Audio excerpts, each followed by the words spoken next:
Italian Football Podcast. Hello everybody and welcome to the Italian Football Podcast. I'm Carlo Garganese, joined as always by Nima Tavali. And on today's show, we will review all of the weekend Serie A action as it returns after the international break. The big game of the weekend sees Juventus stun 10-man Milan at San Siro. Inter go top of Serie A again after beating Torino 3-0 as Thuram and Lautaro can't stop scoring.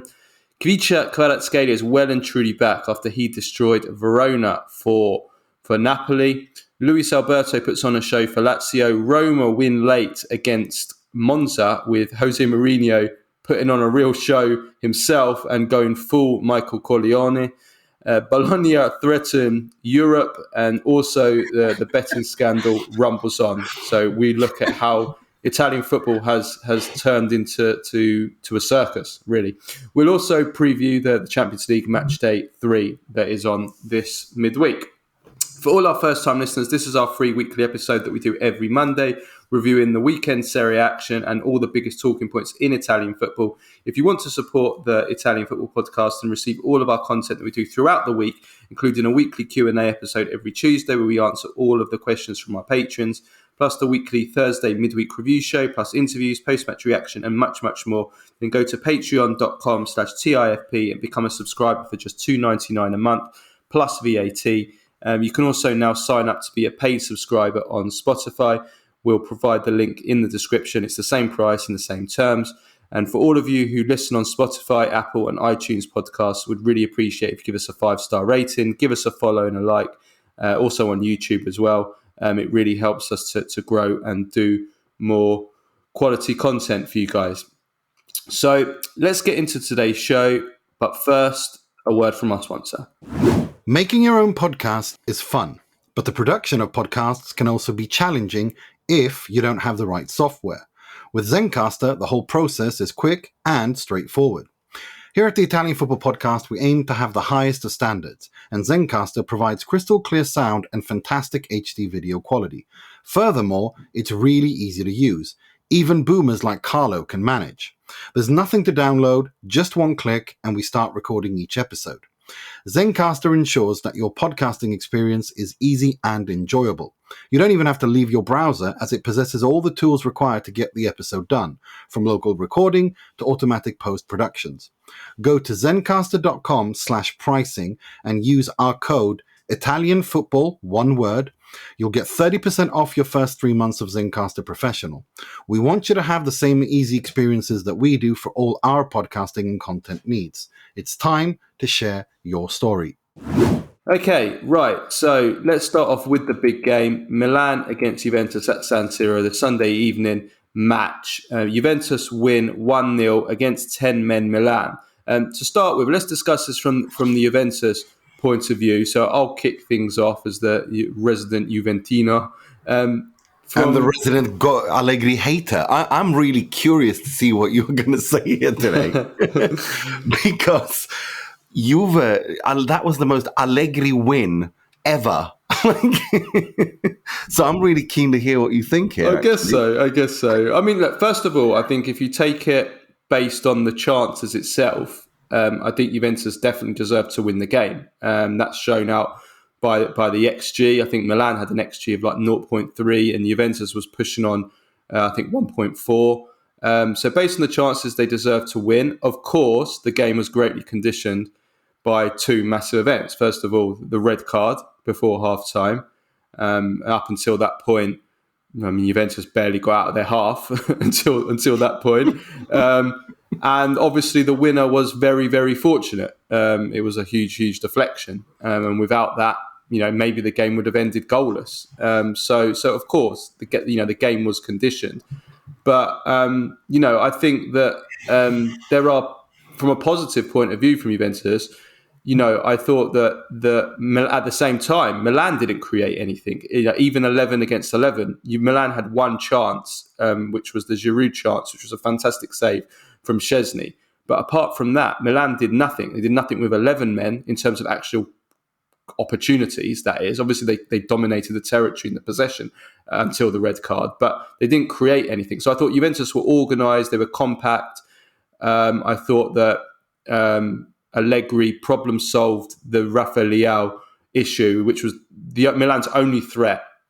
He was giving Gatti some problems in the opening kind of quarter of the game, and Allegri problem solved. He pushed Weah further back to help with help Gatti to go 2-on-1, and also McKennie was coming over there as well and almost tripling up on Leao. So I think that from an organisational defensive point of view, Juventus did well. I mean, the defence was very solid, and since that Sassuolo aberration, Juventus have got 4 clean sheets in a row now, and they've got 6 clean sheets in 9 games this season. So you can clearly see that, the defence is working at the moment. But we have to acknowledge that the game was conditioned on the red card. Look, if we're looking at this from a Juve point of view, because I've got quite a bit to say about Milan as well. I made quite a bit of notes because I was really studying this game. I loved this game. I thought of course you did. This was a tactical. This was such a beautiful tactical battle. I mean, if we discard some of the poor technical mistakes. I want to come to that at the end. I want to try and look at this more from a positive point of view first. If we discard the technical quality deficiencies that were evident for everyone to see, but if we look at this from a strictly tactical point of view, and two very good managers, two managers who tactically were playing, it was a chess match. It really was. It was very tight. The way that Pioli in the beginning had Milan pressing, the classic Pioli under Pioli situation where they press high, they want to impose themselves on the opponent, and a Juve who Allegri on the other hand, who had his formation to absorb the pressure, try to neutralize Milan, and then kind of lull them into a false sense of security, and then of course hurt them. Classic Allegrismo. It was very, very interesting to see that. But then, if we look at it from a Juve point of view, I think, like you said, I think your summary was spot on. I think it's in the sense that this was a game that was conditioned entirely by that sending off, and that's why Juventus won. And I think that's otherwise this has got a goalless draw written all over it. But it's what I find particularly interesting is how well Allegri had Juve positioned and prepared for this game. And this is where I think it'll come down, why playing once a week will help Juve in the Serie A. Because the fact that he's got an entire week to prepare for pretty much every game, you can turn up to these games this level of preparation that I think Juve are going to need, because I think in terms of quality of the squad, my brother in Christ, this is the worst Juventus on paper in my lifetime. Honestly, I went through and compared some of these the horrible Juventus sides, Del Neri's Juve, in the late 80s Juve. This is by far worse. I mean, if you compare. And yesterday's 11, mate. Yeah, yesterday. I mean, sweet Jesus, it was up there. Yeah, it was pretty bad. That team gets relegated. I mean, that's a mid-table championship lineup. That team gets relegated. That team finishes dead last in the Premier League. Let me put it to you that way. Luton behind Luton? Behind Luton. I mean, sweut mother of God. It was pretty bad. It was pretty bad. I'm not gonna. Yeah. Come on, it's awful.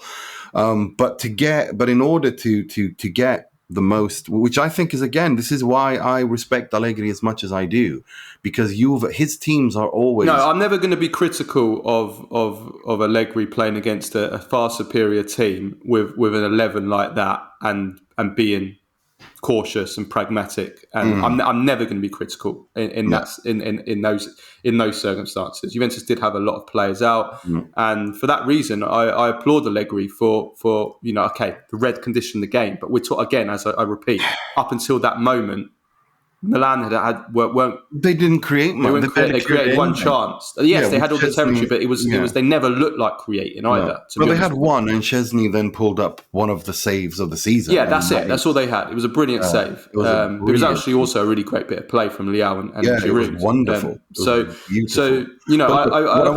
I praise Allegri for I know the organisation.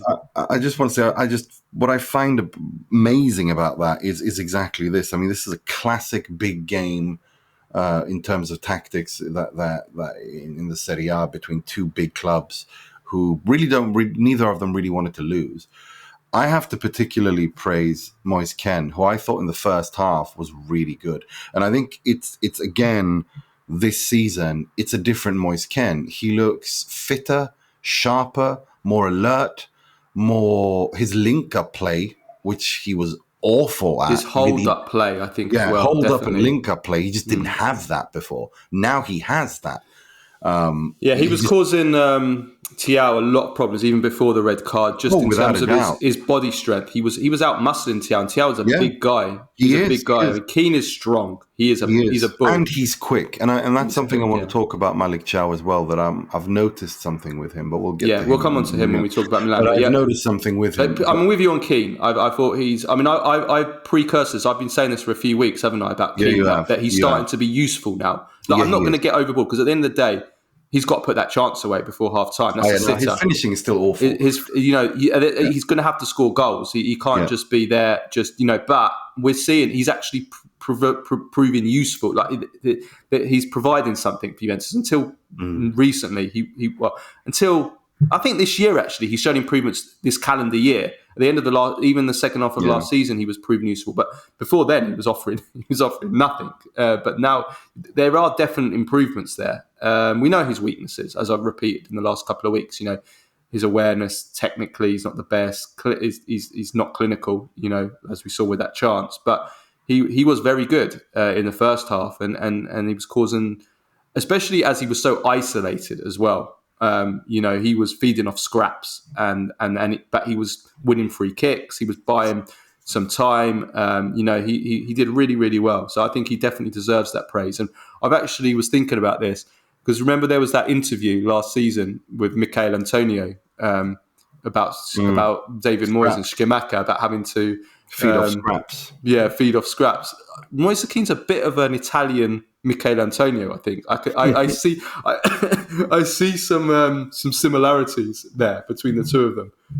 Obviously, I hope that Moise Kean goes on to become a more complete and better player than Michael Antonio. This is the thing about Moise Kean. He's a handful, put it that way. Yeah, but this is the thing. He's always been very quick, and he's always been kind of, a bit, unorthodox in the sense that, he can do, you never really know what he's going to do. And he's unpredictable. Like, you don't know what you're going to get, good and bad. But now his physique is better than it's ever been. He looks fitter, more alert. He's strong. I've never seen him this strong. And also he looks bigger, but it's not impacted his movement, which is well done, whoever's, training him.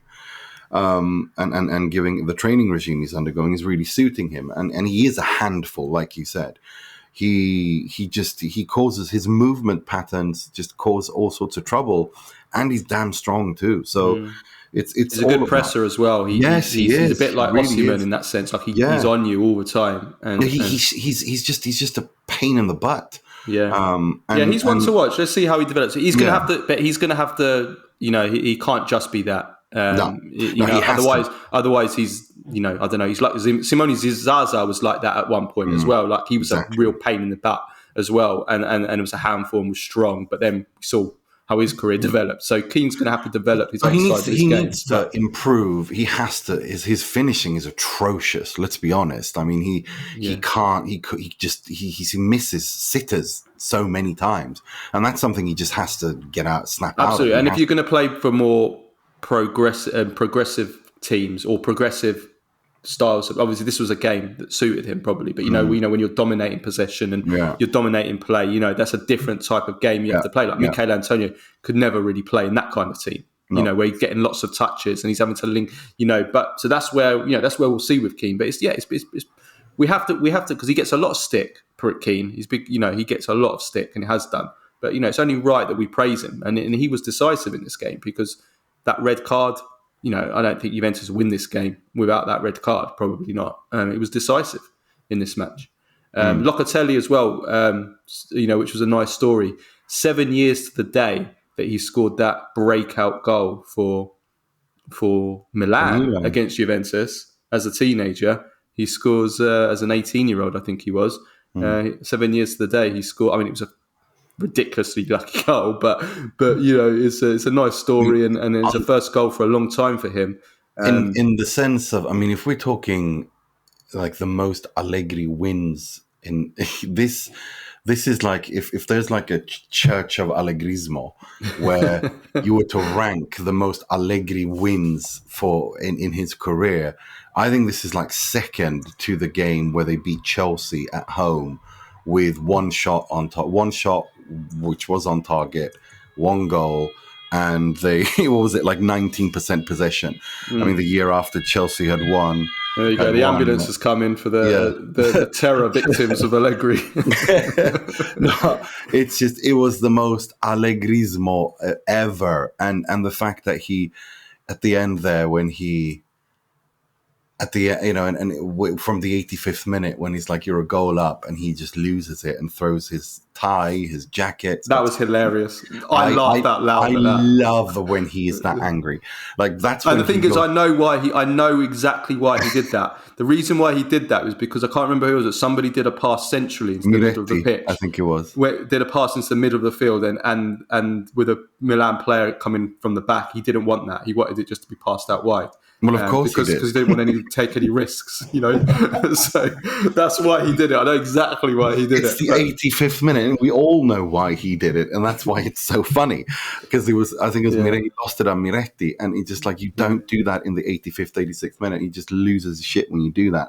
But this is only second to that Chelsea win, which I think is the most Allegri thing ever.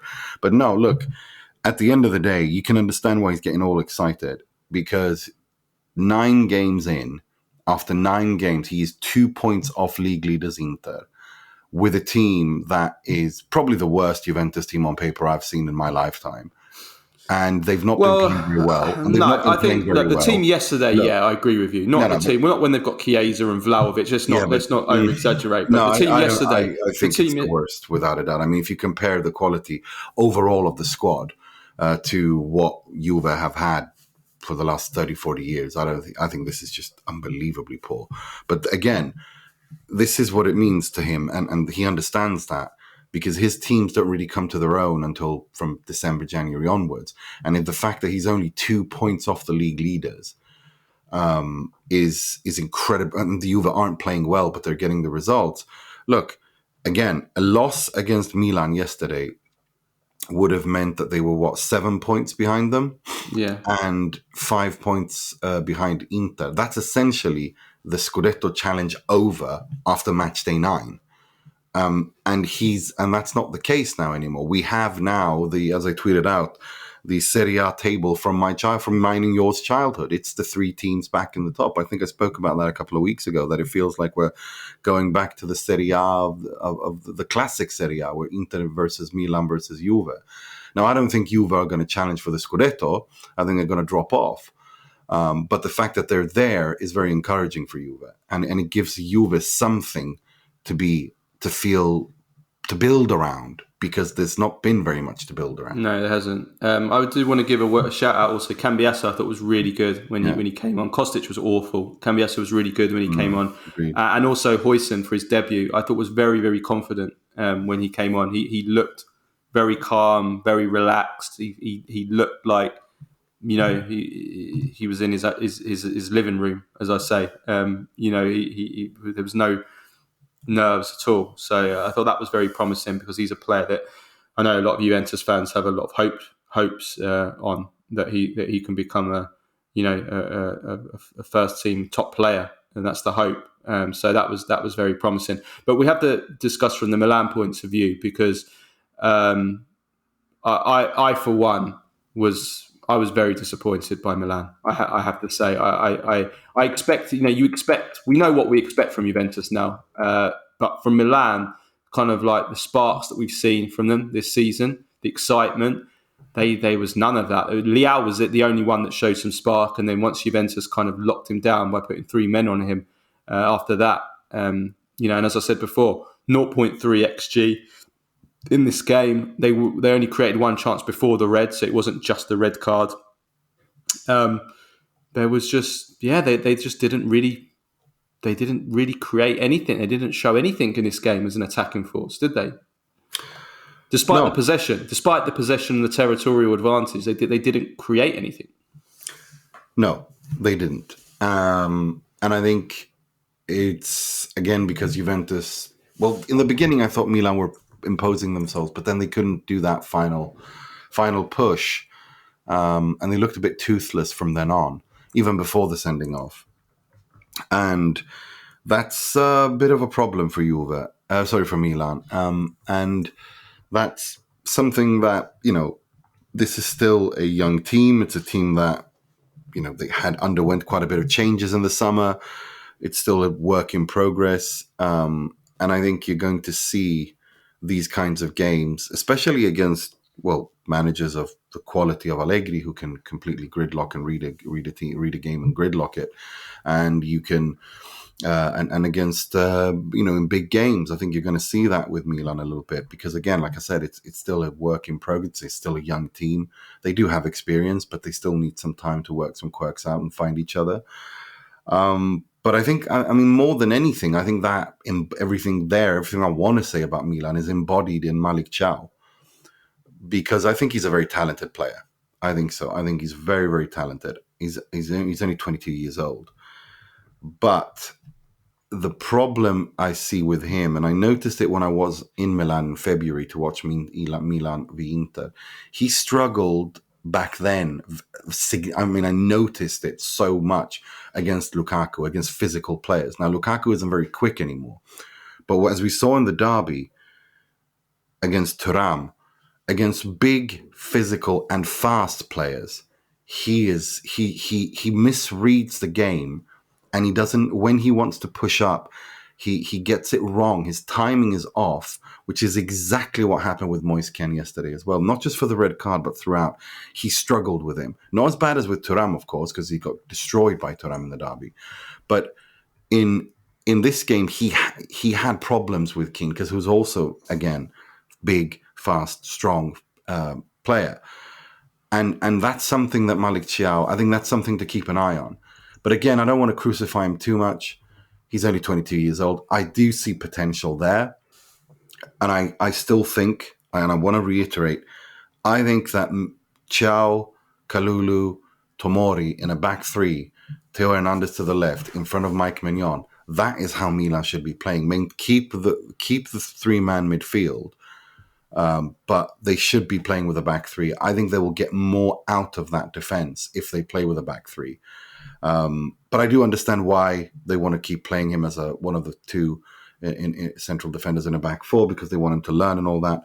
But again, even before the sending off, you saw when Calabria had to kind of invert and they became a back three, when he saved in the first half, he saved Thiaw when Kean was causing him issues, and he saved him there. Again, I think you need to have that extra man when you have a young when you have a central defender like Malich Thiaw, who is fast, who is good, but is still very young. And if you're going to play this kind of man-to-man marking high up the pitch with a player like that, well, if his timing is off, then things like what happened yesterday will happen, like what happened in the derby will happen. If you're willing to accept that, then continue allowing him to grow into it. Because I do think it's a quality. There is quality there.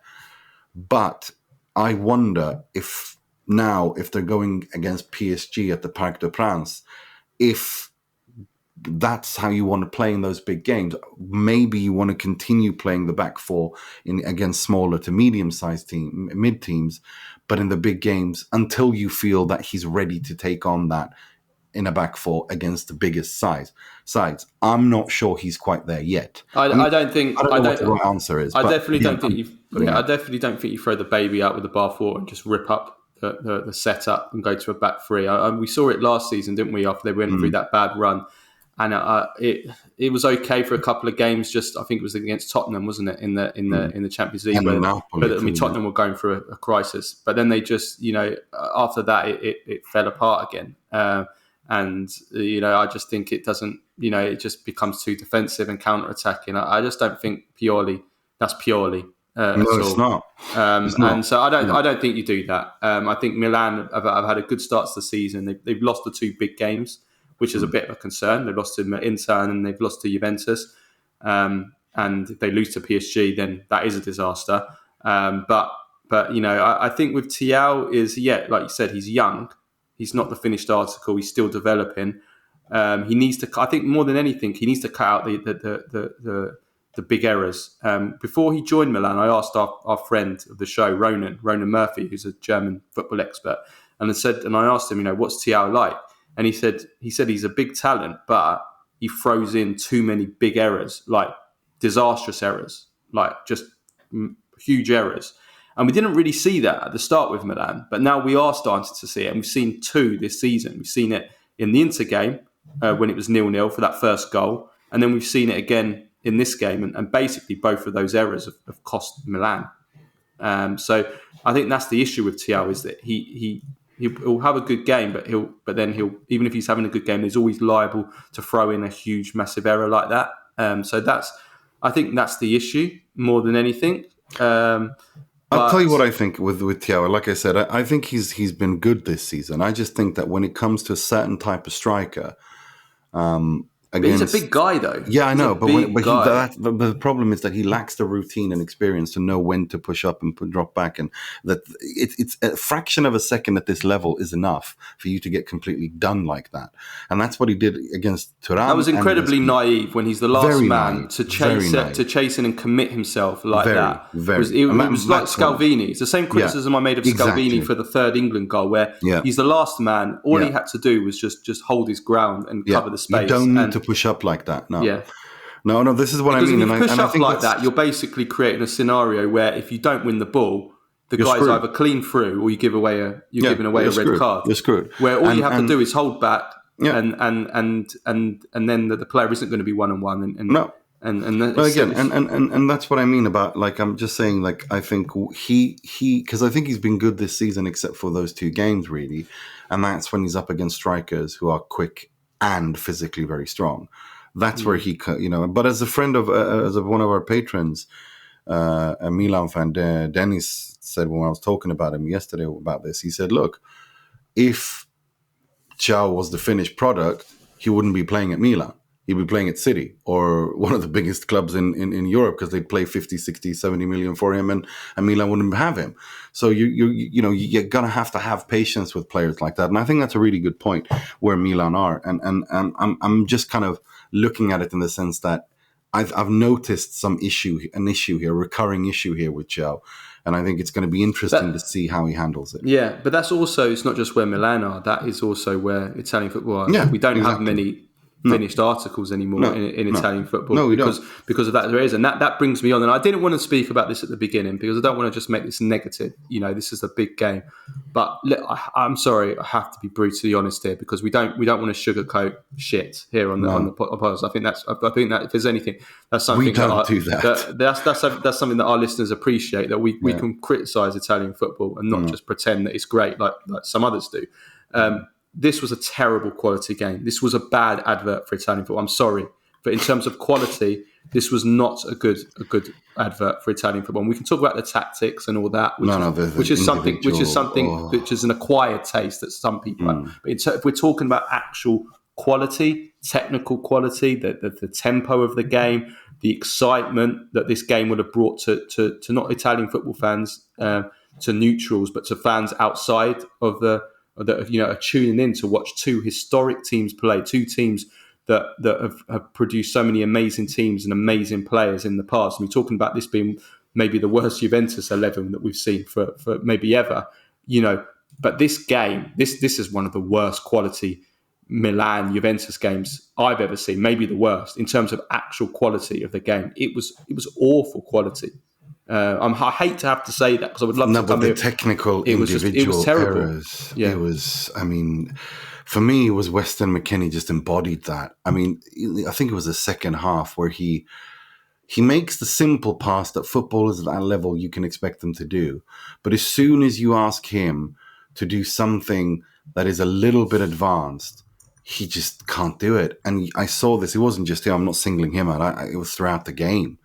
Gatti, McKennie, Thiaw, we saw the Krunic. I mean, it's just there were so many individual howlers at a technical level that it just was a testament to how Italian football individually is not, that there aren't very many finished products in Italian football, and the players that are there are maybe never be the finished products. I mean, we're still, and that's just where. No, there was just so many basic technical errors. I mean, you single out McKennie, but yeah, he wasn't. I don't want to single him out, but I just thought that to me was just so obvious. No, he is the embodiment of that, because that's, we know he's technically not a good player.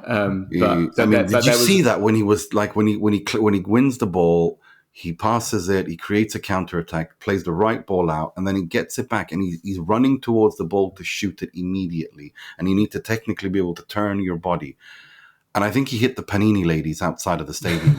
It was just, I mean, it's just, it was. No, but there was a lot of real sort of like average players that you just know that they're not going to produce, they haven't got anything about them to produce anything. I mean, I thought Weah, for example, I thought he did all right. I thought tactically he did his job pretty well, actually. But I mean, when you put him on the ball, I mean, there's just nothing there. And then you've got, when you're going through the Juventus team, and you've got Rugani, who again I thought did pretty well defensively, but it's Rugani, he's just such an average player. There's really just average players, everywhere. And Milan, I mean, Milik was terrible. He just did nothing. And McKean, for as good as he got, you're not getting anything technically from him. But even from the Milan point of view, I mean, very, very disappointing. Obviously, Theo Hernandez being out was a big blow from that point of view. And I think that brings us on to also what I said about Italy, is that the Italy national team right now can't afford to have 3 or 4 players out, because of the quality, the depth of quality just isn't there, and you just see it just plummets with just a few players out. I think the same goes on a club level. Certainly, I think Inter have probably got a bit more depth, but even Inter, but certainly from like Juventus and Milan, Juventus only had 4 first-team players out. They had 7. You could arguably say Juventus had 7 starters last night. So Vlahovic, Chiesa were both missing, and Danilo, and then let's say one of the central midfielders, and Pogba or Fagioli, whichever one you want to say, and then the level just drops to that. And then Milan were without Maignan. They were without Theo Hernandez. They were without, obviously, Benacer has been out for a while, Krunic. So let's say 3 or 4 Milan players were out, and then the level of the game drops to that. It's quite worrying. I was speaking to our friend of the show, Adrian Del Monte, because he was at the game, and he said that only 3 foreign broadcasters were covering the game pitch side yesterday, only 2 in the stands. And then that says it all. That says it all. A Premier League game would have 30 to 40 broadcasters for a big game. A Manchester derby or a big North London derby or Arsenal-Chelsea played at the weekend. You'd get 30 to 40 foreign broadcasters at one of those games. Milan-Juventus, one of the most historic games of all time, and only 3 foreign broadcasters are covering the game on the pitch. I mean, that says it all. And when you watch the game, when you watch the quality, the low quality of that game, you can see why. See why. And this is the problem. And we have to sit here and we have to say it. We can't. Again, I've got lots of friends that are. I know they're trying to crack America. We take the piss sometimes, and we've both got friends there. So we're not. This is not singling out individuals, but we're singling out the way that the Italian football, and they're trying to market this league as being great and everything. It's not. And the broadcasters in America and elsewhere, can try and make out, oh, it's Milan, Juventus, it's fantastic. Look at this, look at that, and even when it includes doing a preview of the game of the Colosseum in the background of a Milan Juventus game, but they could try and build it up as much as they can. But I'm sorry, the evidence is there in front of you. No, without a doubt. There's not much to add to that, to be honest. I think you laid it out really well. I don't know much to add. And I just think that it's, having grown up watching when these games were, these big games in Italian football and the individual quality of it. I mean, even though these games were usually very tight and very closed, tactical games, the individual quality that some players would show. Because the Ronaldos, the Zidans, the Nedveds, the Del Pieros, whoever you want to use as an example, that they used to illuminate these games, and now, well, we don't really have that quality. It's just not there. It's just not there. No, it's not. But there was some quality on show for Inter, though, who returns to the top of Serie A with a 3-0 win at Torino. This was actually a game that for about an hour was not great either, to be honest with you. But Inter come really strong in the last half hour and created so many chances after that. And again, Thuram and Lautaro, the keys. But I want to give a shout out to my boy Dumfries, because he comes on and changes the game and gets the assist for the first goal. That takes him to 7 assists in 14 games this season for club and country, which is absolutely insane. So there's my shout out for my boy Dumfries. But yeah, I mean, Nima, obviously you must be delighted to win. Torino's never an easy place to go. No. I was worried about this game because this is a difficult game for Inter, or anyone really. They are a tough side to crack. They're a tough nut to crack, and I didn't think Inter didn't create anything in the opening 45 minutes. Torino did. Whatever chances was all Torino. But that's the thing, though. This is what I like. Inzaghi and Inter are learning how to become a big team. And what do I mean by that? It's almost as if in some games they just control the opening half, let the opposition think they're in it, and then turn up the heat in the second half and pang, pang, pang, pang, 3-0, 4-0, done. Like against Salernitana, like against here.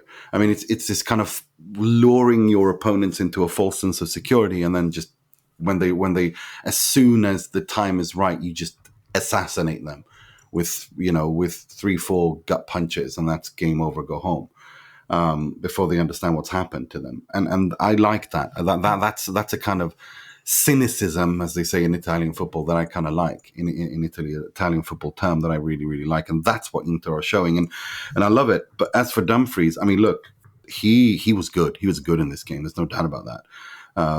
And the movement, him and Thuram really enjoy playing together up front. And they find each other, and they're starting to have quite the partnership between them. And of course, you have Lautaro Martinez, who's now scored what is it? Is it 12 goals in the Serie A in 9 games? I mean, he's having the season of his lifetime, and he needs to be this good. I mean, I said before the season, if Inter to win the Serie A, he needs to score 25 goals in the Serie A alone. Well, he's halfway there after 9 games. It's crazy. I just need him to spread out his goals as well, in terms of, he needs to come good in throughout the course of the season. But no, look, Thuram, what a signing he's becoming. And I wonder if he's not the next big player to be sold in the summer, as Marotta spoke over the weekend, saying, look, very honestly, that every year one big player will be sold. The fans need to understand this. This is where we are, essentially, financial stability wise, and I'm glad that they finally said he's such an all-rounded player. He's such a well-rounded player, such a good team player. He works so well for the team. He fits into the team really, really well. I think that's his biggest strength, even more than his contributions for goals and assists, which has been great as well. I just think that he makes the team play better.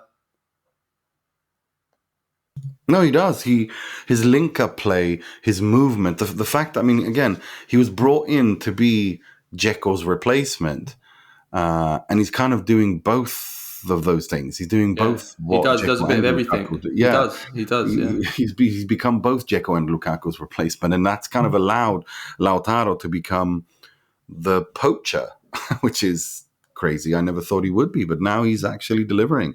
But again, early days, 9 games in. But it's a very it's a very, very tight Inter. It's a very tight Serie A, but it's a very attacking Inter again. What was the XG? Was like over 2.3, wasn't it? It was crazy. 2.42 xG. Yeah. I mean, And Torino. this XG thing. I mean, some people. I mean, depends on which ones you use, but I mean, overall, if you're above 2.3, 2.2 game after game after game, Well, that's Inter have been mad. for like 2 years now. Yeah, but it's mad. It's Yeah. mad, isn't Well, it? Inter have scored the most and they've conceded the least in Serie A, so That's that's why they're something I want to top. praise them too. Jan Sommer, Onanahu. I mean, it's just Jan Sommer has completely defensively, in terms of a goalkeeper, completely, you know, we don't, Inter don't even think about it. It's a distant memory now. Of course, still in the build-up phase and the attacking phase, Onana is something else. But but in terms of goalkeeping and in terms of the defense and the organization and the work between the defense and the goalkeeper, this is looking better and better and better. And still, they make mistakes.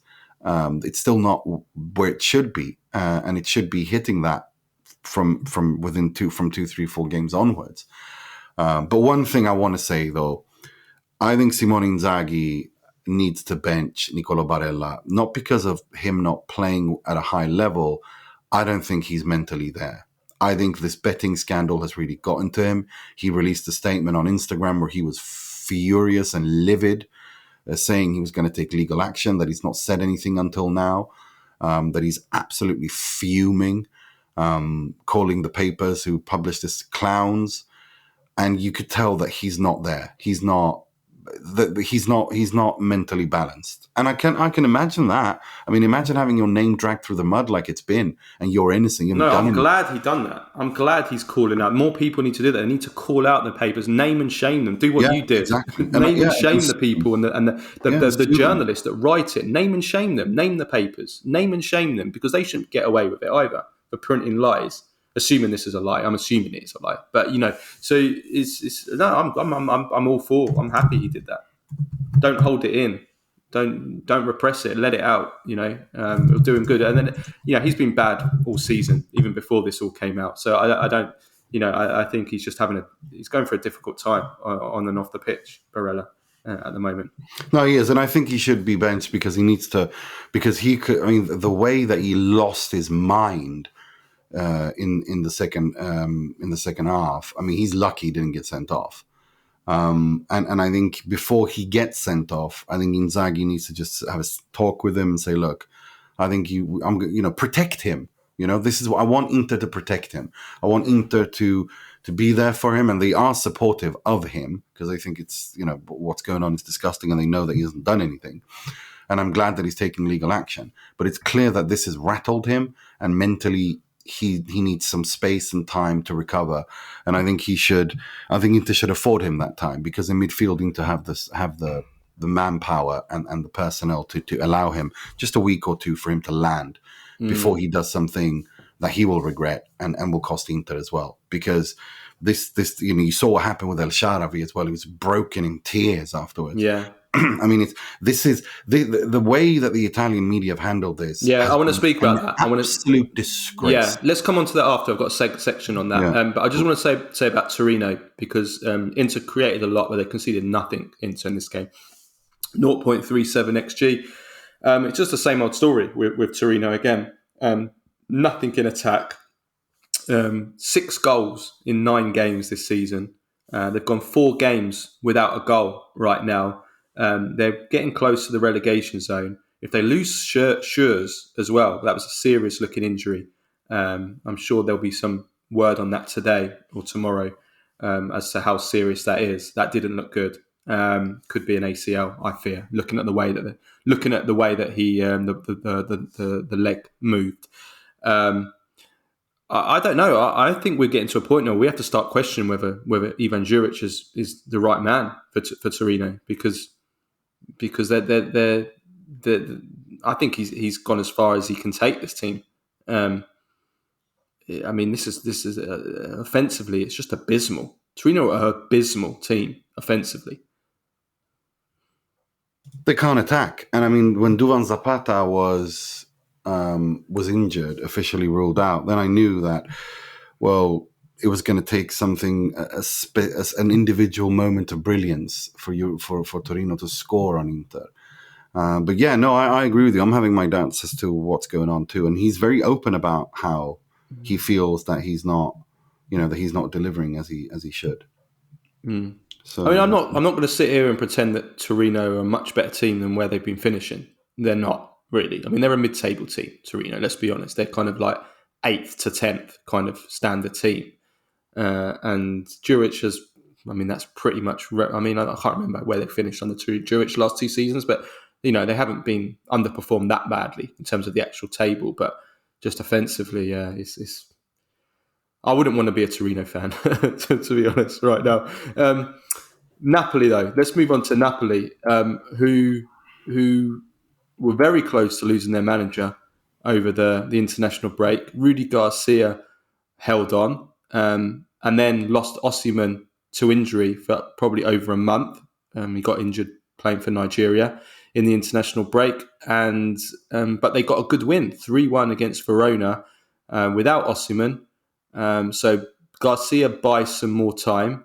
But the big story from this game was certainly, without doubt, in the week that he got married, Khvicha Kvaratskhelia, who for me put on an absolutely sensational performance. He was right back to his best. 2 great finishes. He was going past his man as he did for the second goal. But more than anything, he seemed to have his fire back. He seemed to have his desire back and his love for the game back.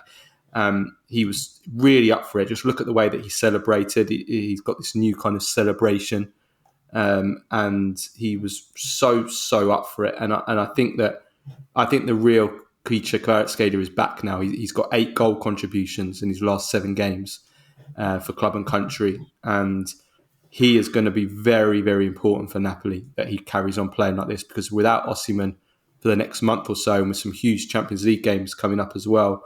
And also, Napoli are now somehow, don't know how, are somehow only 5 points off the top of the table. After all this disastrous start to the season, they're only 5 points off the table. So Kvaratskhelia is going to be very, very important. He was amazing in this game, Nima. Well, yeah. I think I love the guy. You know how much I love this player, and I'm thrilled to see him perform again at the level where he can express his talent to the fullest. I think he's a wonderful little player. I think he's got this potential to be one of the biggest stars in world football, potentially even winning the Ballon d'Or. And he was. I love to see Raspadori in him. I mean, I really think that I want to see Raspadori more this season. I love to see, and I'm happy to see that without Osimhen there, that Raspadori came in and was just brilliant. And the way that the 3 of them, Politano, Raspadori, Khvicha, the way that they kind of interchanged. Now it was wonderful to see. I'm really, really happy to see him perform again. I think he's truly one of the stars of the Serie A when he's at his best. There's no doubt about that. He's an attraction for the Serie A. I thought the attack did really well without Osimhen. I thought Politano was very good. He got a goal and 2 assists. A really lovely assist for the second Kvara goal. He was fresh probably after being dropped by Italy. I mean, I think he's better than Orsolini personally. I would have him if we're talking about ranking in the Italy national team setup. For me, he's above Orsolini without doubt, especially as he's worked with Spalletti as well. And I thought Raspadori did pretty well as well. The only negative for me for Napoli was the defence is still making mistakes. I mean, the defending for the Lazovic goal was awful. Rachmani missed the flight of the ball cross, and then Di Lorenzo just let it hit him. Di Lorenzo, as great as he is, he's been making a few silly errors this season that are causing goals for Napoli. We saw that in the Real Madrid game as well, and then obviously gave away the penalty for Italy. earlier last week against England, and the defence still didn't look. I know Rachmani was back, but they did risk conceding a second goal afterwards as well. As good as they were, kind of going forward, Napoli. So the defence is still not quite right. I guess that's down to Rudi Garcia as well. But I mean, it's a good win for Napoli, and it gets them back on track ahead of the Union Berlin game. Roma also got a win, 90th minute winner by El Shaarawy, who then broke down in tears after, as you mentioned. But there's only one thing to talk about here, and that is José Mourinho. Because I tweeted this out. No one does revenge like José Mourinho since maybe Michael Corleone in the final scene of Godfather 1, where he gets revenge on all the 5 families. I mean, that is José Mourinho. I mean, Nima, you would have seen this being an Inter fan, but no one does revenge like Mourinho. And I'm just going to go through like the revenge, two big moments of revenge that he did during this game, during and after this game against Monza. So the build-up to this game against Monza was this whole kind of Mourinho versus Rafael Palladino war, Palladino being the coach of Monza. And Palladino had called Mourinho and his team's behaviour scandalous after the last time they played in May. Just their whole kind of behaviour on the bench and their antics, which is something that we've seen multiple times by Mourinho's backroom staff. We saw it obviously in the Sevilla in the final, but we've seen it so many times. I mean, I've lost count how many times Mourinho and his staff have been sent off in the last 2 years, and Mourinho again was sent off in this game as well. But Mourinho didn't get drawn into words before the game. He was asked about what Palladino calling you scandalous, blah blah blah. He didn't get into it because Mourinho, when he gets his revenge, he waits for the right moment to get his revenge, and he did that when El Shaarawy scored the goal. I mean, he was gesturing. Did 2 gestures towards Palladino in the Monza bench. One, he did the like the yap yap gesture with his hands, as if to suggest you talk too much, and then he did the cry baby gesture, like with his twisting his fist, his clenched fist, and like rubbing it, simulating rubbing the eye as if you're crying, which was hilarious. That got him sent off, and then after the game, he went after Papu Gomez. Now, Papu Gomez was banned, received a 2-year ban for failing a drug test, which is very, very sad. Could be the end of his career. But Papu Gomez had given an interview last week in which he said, and I quote, "Mourinho, I only have one memory of him, and that is winning the Europa League with Sevilla against him." Of course, Papu Gomez was at Sevilla last season, and he was in the Sevilla's team or the squad. He didn't play the final that beat Roma on penalties in that really controversial final. So Mourinho, after the game, says, "I have a cough, but I won't take any syrup or any pills, or else I might have trouble passing the anti-doping tests." So he got his revenge on Papu Gomez. I mean, Nima, Mourinho, is there anyone better in football at revenge? You don't go up against him verbally. I mean, the way that he knows exactly which buttons to press and how to do it. I mean, the way that he calling Wenger a voyeur. I mean, and a specialist in failure. What's his name? De Boer, the worst manager in the history of the Premier League.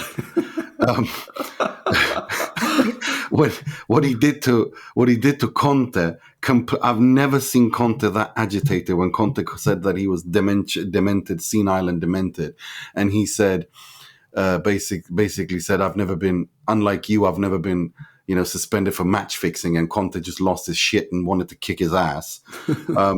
The Ranieri thing. The Ranieri thing was hilarious. I mean, both at Roma and at Juve, there's so many things. The Ranieri one was great when Ranieri had a snipe at Mourinho, because Mourinho he said he was missing too many press conferences and media interviews.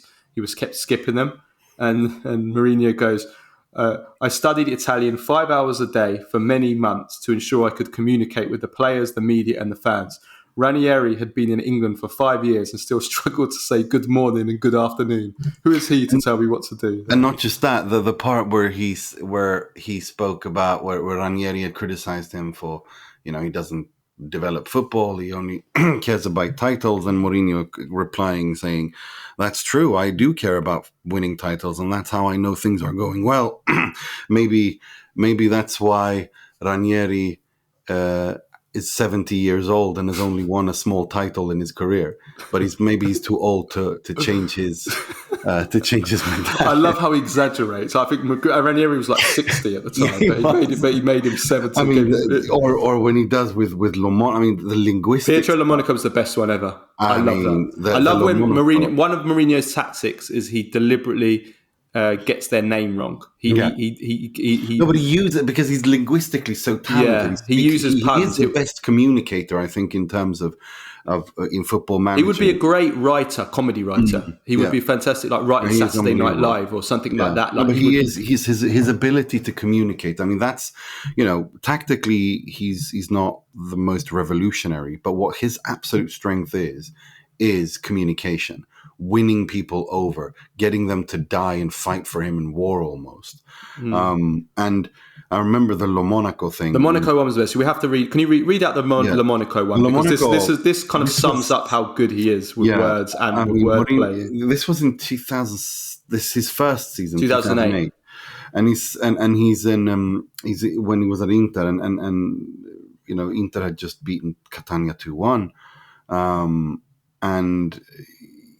and he had said something about how he could have played in goal and Inter would still have won that game. And then Monaco, who was at Catania at the time, said he lacked respect. He just talked a lot.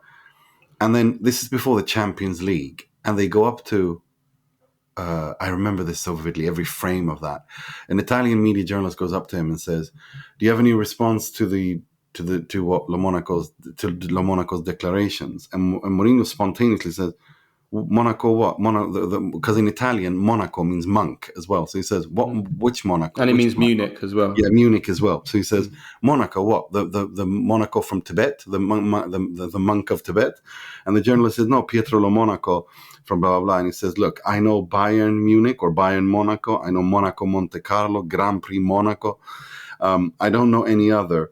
If someone named Monaco wants to use my name to gain publicity, well, they have to pay me. Like, what example did he use? I think he's Puma or Nike or Adidas. If they pay me lots of money to talk about that, to talk about them. But so now I'm not going to give free publicity to someone. No, he is the best. I mean, there is. I mean, I think Pep, when he said in the press room, he is the best. Like when he was. That was the only time. You know what? That was the best thing that Pep ever did, because he won that battle by saying that, because he took it totally away from Mourinho's strong point to the pitch, which is where Pep was stronger, and he won that semi-final. But yeah, I mean that was I mean, there's so many examples, but no one does revenge like. But that's the thing. He never starts beefs, does he? Rarely, seldom starts beefs. No, he doesn't. He doesn't. Ends them. Like, that's why I thought it was so funny when him and Ferguson, they never went after each other like that, because there was so much respect between them. And Ferguson, you could tell he just loved him. That's one thing I respect about me. I'm like that as well. I'll be honest. I'm like that in the sense that, in terms of with people, like I'm very respectful with people. I'll respect everyone on a human, individual level. I don't care where you're from, who you are. I'll respect you. But if you disrespect me and go after me, and as is often the case with Mourinho, it's they people go after him.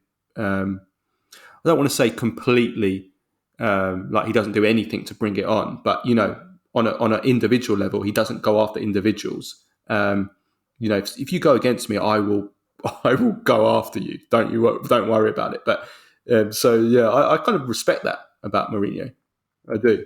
I have to be honest, but yeah, just talking about this game, I think it was an important win for Roma, and continues their recovery. They've got the top four in their sights now, and I don't think they played very well. They were disappointed. They played against 10 men for over half the game and didn't create that much. But but they won. I do want to give one shout out though to Monza. So I picked this up yesterday.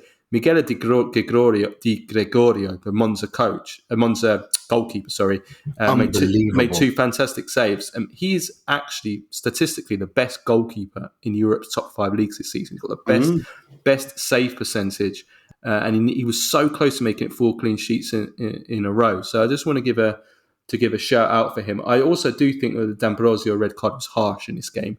It was naive and stupid of him. He should know better. Yellow card. He shouldn't have gone in. He should have known better. But I want to say Belotti. Belotti is one of the biggest divers in world football. He is so bad. He does it all the time. He's like Harry Kane. Harry Kane is very similar.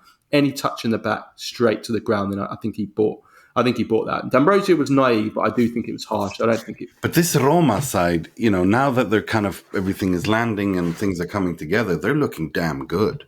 I wasn't impressed with them personally, but I mean, not in this game, but not in isolation, but the way that things are coming together now a little bit, and they're finding balance. And I think Roma are going to be closer to that 4th spot than many think, myself included. Well, they're 3 points off top 4 now. Yeah, I mean, that's before the Fiorentina game, so Fiorentina can win and extend it again. But yeah, they're closing the gap. They're in 7th now, so they're recovering. They're definitely recovering. Just quickly on Papu Gomez, I don't understand this at all. This is for me. There's something missing here from this story. So Papu Gomez was banned for 2 years for a failed doping test. He was found with traces of terbutaline in his system, which is it's a medication used to treat shortness of breath caused by asthma, bronchitis, and it's in the list of banned substances. Now, this is bizarre, right? So Gomez was found guilty in October 2022. He failed the doping test. This was before the World Cup, before Argentina's World Cup.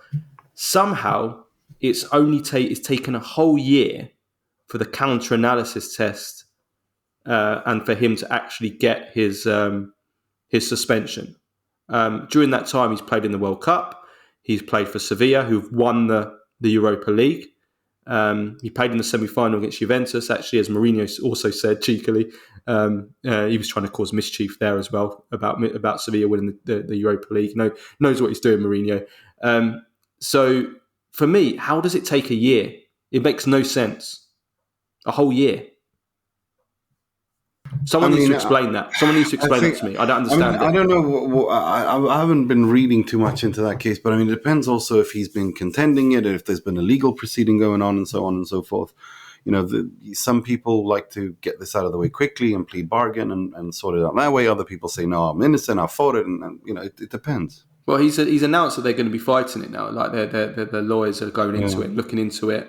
He said that he accidentally ingested a spoonful of cough syrup that he'd given to his son, which is what's caused it. It was involuntary, blah blah blah. But yeah, something does not make sense here. How it can take a whole year for it to go from the failed drugs test to him then getting banned. I do not understand that at all. It doesn't. I've never seen anything like that before. So yeah, if anyone understands it, write to us. But to me, I've not seen an explanation, and people I've seen talking about it don't seem to understand it either. Lazio also got a good win at Sassuolo, 2-0, total domination in this game, totally deserved win, created chance after chance. They had an XG of almost 3. Luis Alberto was brilliant again in this game. He scored, he created loads, he had 5 shots, he had 4 key passes. Can I just say again for the 3rd time, even more so now that Tonali's going to miss the Euros, Italy, I think, if he's eligible, I think they should call him up now, because Italy are now short at centre midfield. I think they should call him up. Also, I thought the attack was good. Tati Castellanos was good again, got an assist. I think Immobile is in trouble now. Felipe Anderson was good. This was an important win ahead of final, so well done to Lazio. I also just want to say one other thing about Sassuolo. Ruan Tresoldi, is he the worst defender in Serie A? He must be. He makes so many mistakes. Yeah, no, it's They were dreadful. They were absolutely horrible. Sassuolo defensively. And this is again, this is what's so weird about them. They go up against teams, the good teams, and they take the game to them. But but when they have their defensive lapses, they just wide open, and they make so many individual errors. I mean, the way that he did that, was it to Luis Alberto of all people, who he gifted the ball to? It's just unwatchable, that defensively. But no, it's Lazio were good, and again, Lazio, this is why I say this is Serie A. It takes a few games for everyone to kind of get into the swing of things, and now we're kind of seeing Lazio, Roma, all these teams kind of, now the league really begins, and for Lazio's sake, again, they brought on Ciro Immobile in the 80th minute. By then, the game was already won. I keep saying this. I think it is up to for Sarri ball to work. I'm sorry to say, but I think Ciro Immobile can't start. It just doesn't work. He's not able to do what Sarri wants him to do. And with Castellanos, they look more fluid, they look more balanced, they look more. Everything just clicks. Because again, Sarri's a system coach, just like Conte. And I keep saying this, he needs everything to work. For the defense to work, the attack has to work. Everything clicks. He's not like Allegri, who's risk minimizing. It is a marching band, and this is and when Lazio tick, they look unbelievable. And Ciro Immobile just can't do what he wants him to do. Yeah. No, that's I agree with that. But I think Lazio, they've got a big game coming up against Feyenoord now. Huge game. It's going to be a very difficult game as well. But that's an important win for them. Ahead of that, also Atalanta, very important win for them. They beat Genoa 1-0. So they're knocking on the door. No, 2-0. Sorry, they scored deep into injury time. So they're knocking on the door. There was a very controversial call in that game for the Lookman first goal, which I've watched so many times and I still can't tell whether he handled the ball or not. It's one of those. But they're up to 6 now, Atalanta.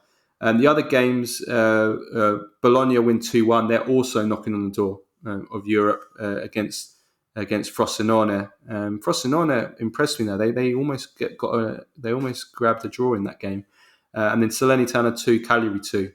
Pippo Inzaghi, his first game, wasn't it, for Salernitana? Crazy end to that game. Lots of goals in the last 10 minutes and in injury time.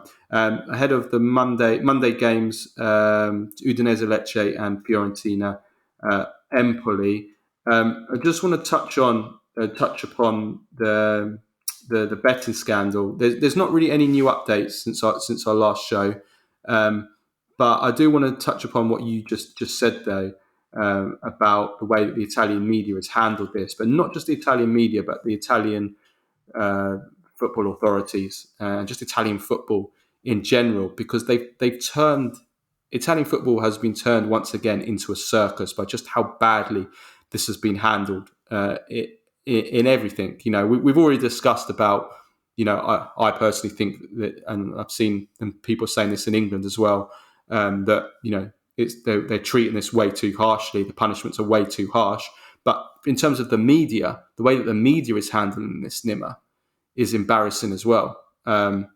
You've got Fabrizio Corona who's running wild with all these kinds of stories, many of them fake. Zalewski, El Shaarawy, Casale, Gatti have all been accused when they're all seemingly completely innocent. The same with Nicolo Barella, who got dragged in. We had Barella, like you said, is really cracking up over this. El Shaarawy bursting into tears after the game. And the Italian media is giving Corona so much airtime and column inches. I mean, they're treating him like he's some great investigative journalist, like he's Julian Assange or someone, and they're giving airtime to this criminal.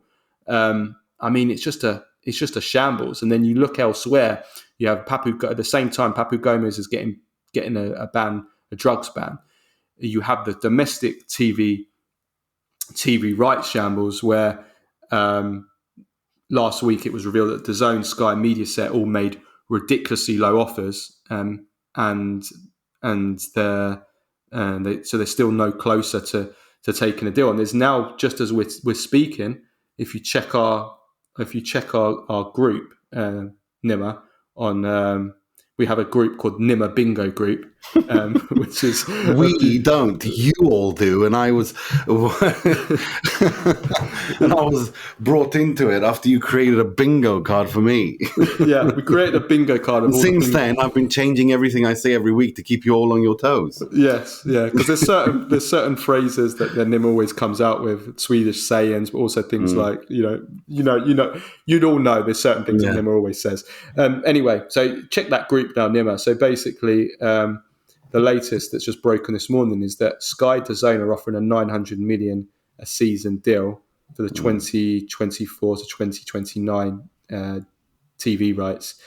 And Oaktree are offering 975 million. So they're offering 75 million a season more.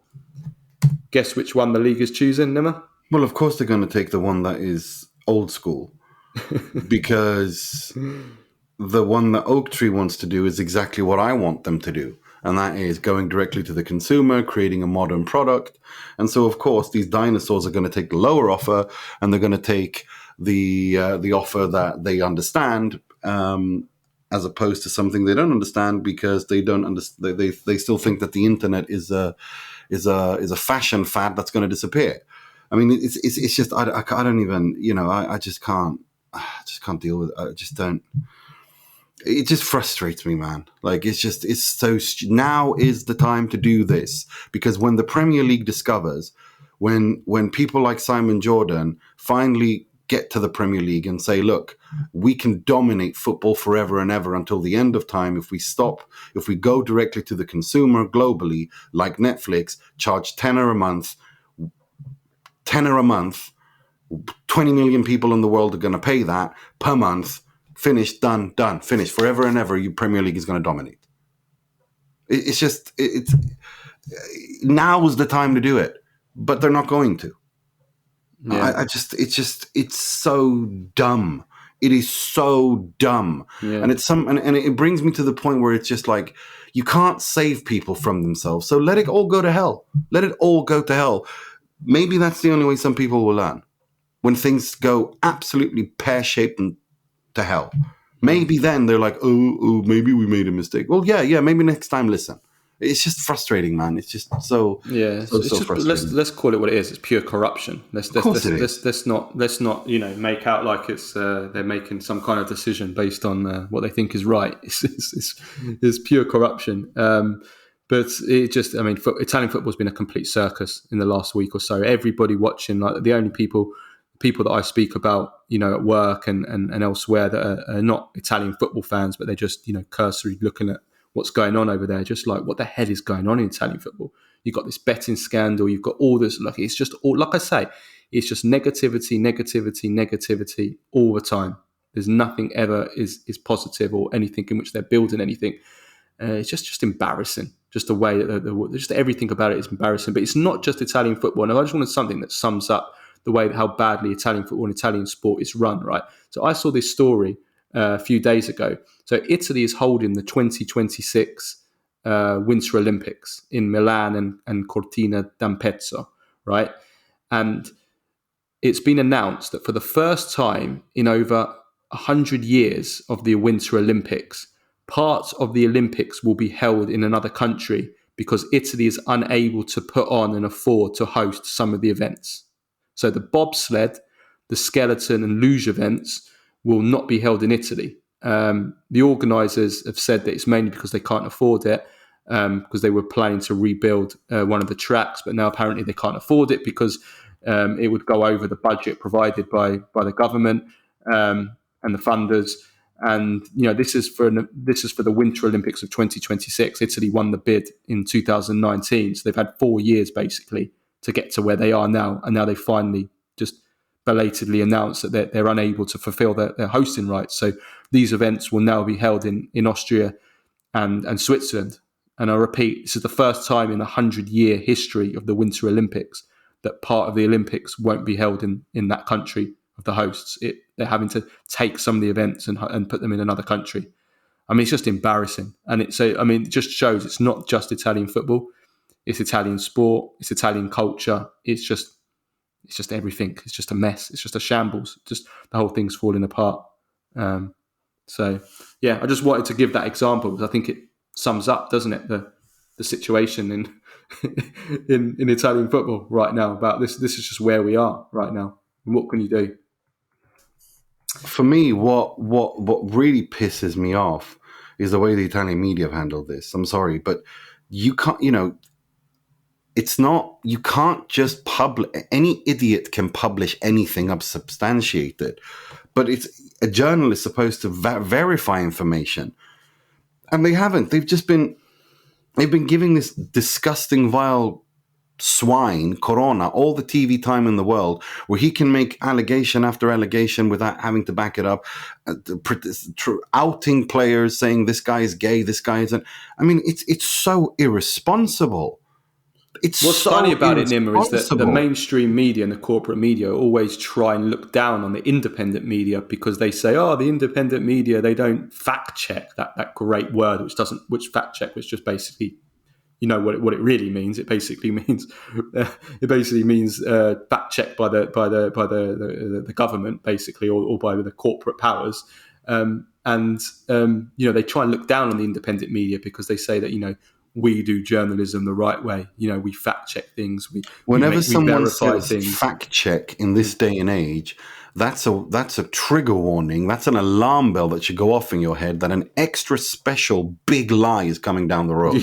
Yeah. And a special whopper of a lie is coming down the road.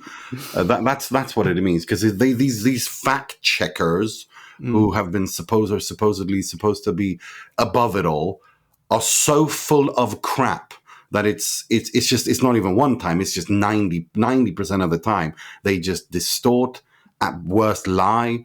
Whenever I hear the fact checker, then I know that, okay, here's a whopper of a lie coming down the road. No, absolutely. But I mean, I just find it amusing that, and it's not just in football, and it's not just in Italy either. I mean, I think that we've really seen in the last few weeks with what's going on in Palestine and Israel and Palestine. But further along, what happened in COVID and going, we've seen in the last few years, the mainstream media and the corporate media has been shown to be, everybody's seen its true colours, that you can't, this whole picture that the mainstream and corporate media try to paint, that the mainstream media is what you can is proper journalism. It's proper journalism, and it's the journalism that you can trust. And the independent media is not something you can trust because it's done by amateurs and people that don't follow the rules. They don't do proper journalistic procedure. Well, I think that the last few years have shown that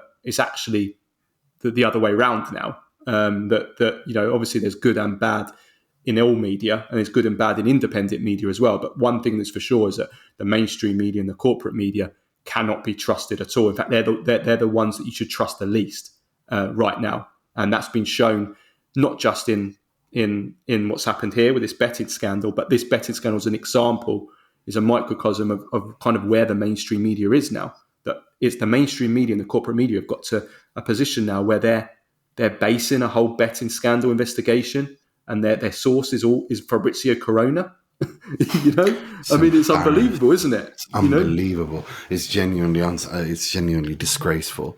And the only reason they're doing it is because the way that they cover is just tabloid. It's tabloidism. That's the level. Well, that's what it's become, isn't it? And it also shows, and it's also because they're so desperate, because their media is dying. Well, they are dying. Their revenue streams and advertisement has all dried up. It's artificial. It's artificial. Breathing, really. It is what it is. But look, I just find this entire thing, the way that the Italian media's covered this, to be absolutely disgraceful. You can't just outing people left, right, and centre who haven't done anything wrong, and they're doing it with someone who's been convicted. I mean, he was convicted 13 years in prison for doing this kind of, for doing these things. There's no evidence either. There's nothing there. It's just him sitting there saying things, and he's on every channel, every newspaper, talking things, saying one source told me this, and then it's like, that's not journalism. That's rumor. Yeah, they run with it. That's a rumor. That's not journalism. You're supposed to verify. Any idiot can say something. You need to have some form of corroborative evidence. You need to have, it's just, it's so embarrassing. It's so embarrassing. It's disgusting too. And it's, you saw what happened to El Shaarawy. He was destroyed. Barella too was fuming. I mean, these guys are having their names dragged through the mud for seemingly no reason whatsoever. No, I agree. Right, we're running over, so we're not going to discuss Europe. I'm just going to run through the fixtures. So we have Inter versus Salzburg and Union Berlin versus Napoli, Champions League match day 3. That's on Tuesday, and then final Lazio and PSG Milan on Wednesday. Basically, Milan is the key one here. They're the one that's under the most pressure. They need to get at least a draw in that. The other teams have a little bit more. No, they have to win. Inter have to win against Salzburg, Napoli, Union Berlin. I'm worried about that for Napoli's sake. They have to win. A draw will be fine, I think. Fair enough, but they have to win that. I'd rather. We'd rather they win, but it's not a disaster if they draw. And then Lazio, Feyenoord as well. I mean, if they can win that, they will take a huge step towards the qualifying. But yeah, Milan PSG is obviously the big one. And I wouldn't count Milan out here, to be honest. I wouldn't count them out. Yeah, not ideal preparation losing to Juventus, but maybe hopefully we'll see a reaction. But they need to get a draw at least in this game, because if they lose, then I think they're going out. They're going out. I think if they lose, they're going to have to win their last 3 games probably to qualify. So they need to get a draw there, and then in Europa League, Sturm Graz, Atalanta, Roma, Slavia Prague, and Fiorentina versus Kukariki on Thursday. Right, finish off with Baggio and Premface of the week. Okay, so Baggio of the week. Who we got for Baggio of the week, Nima? I have Di Gregorio and Monza goal, because those 2 saves were insane. And he was brilliant throughout that game as well. And that stat that you proved about him being statistically the best goalkeeper in all of Europe's top 5 leagues. Well, I thought he was out. That was just wow. Like he was, those saves were just unbelievable. Like I said, as we say in Sweden, we call those idiot saves. Like I love that. I love that. It's just it was one. It was so many. The header, the Aouar header that he saved was just wow. It was. Yeah, I'm going to go Kvaratskhelia, and I also going to say Mourinho, because I love that. That was like watching Mourinho again from 15 years ago, because you don't get that much, but every now and again he kind of we see the real old Mourinho, the OG Mourinho as I call him. We see that every now and again. We saw that on Sunday. It was great to watch. Premface of the week. Fox Sports America have been on a rampage of Premfacery in the last week. It's been one thing after the other. Just hilarious. First of all, they said Gianluigi Buffon was the goalkeeper for Italy at Euro 2020 in the England versus Italy game. And then they did, and this is a work of art. They did a Milan versus Juventus preview image for social media, in which they had all 4 Americans in the image that were playing, the Milan Juventus players. Musa, Pulisic, McKennie, and Weah.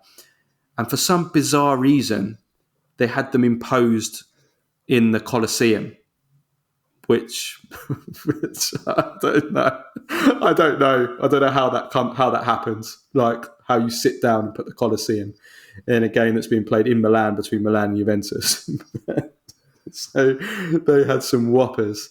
And then I have to mention this, because this is hilarious, and I don't want to belittle and downplay what is obviously an incredibly serious, tragic what's going on at the moment in Palestine, Israel. But there's always some light within the dark. And in India, there was a pro-Palestine protest. And this is generally one of the funniest things I've seen this year. So there's a bunch of pro-Palestine supporters in India, and they're waving flags in support of Palestine. Only all the flags are not Palestine flags; they're Italy flags. And it's not just one or two Indians that are doing this. It's a massive crowd of hundreds of them, all holding Italy flags, waving Italy flags. There must be hundreds of them.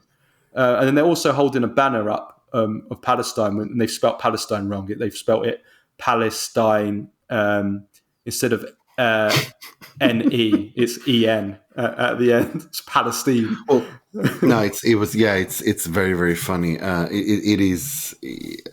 It's throughout this horrible thing that's been going on, this war, the best memes and content has somehow come from India and Bangladesh and Pakistan, who aren't even a party to this conflict. It's just the stuff that I've seen online, the memes around this. It's just, I mean, I don't even know where to begin. It's just been, I don't, yeah.